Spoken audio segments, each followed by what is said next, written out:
Qytetarët zhvilluan protestën e 42 në kundër të qeverisë kryeministrit Edi Rama, duke mbajtur të pandryshuar kërkesën kryesore për largimin e kreut të ekzekutivit. Në tubimin e së shtunës morën pjesë edhe shqiptar nga diaspora, të cilët ju bashkuan protestuesve në mbështetje të kauzës së tyre.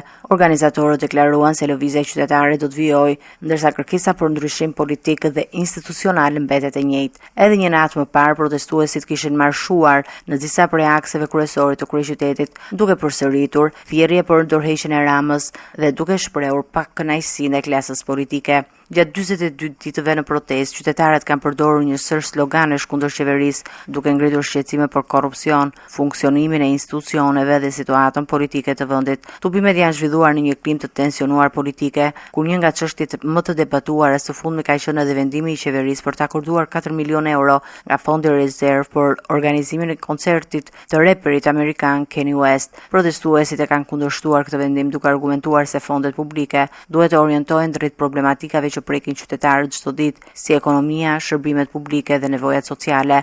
Ndërkohë, organizatorët kanë bërë të ditur se protesta do të vijojë edhe në ditët e ardhshme, duke kërkuar përmbushjen e kërkesave të tyre politike.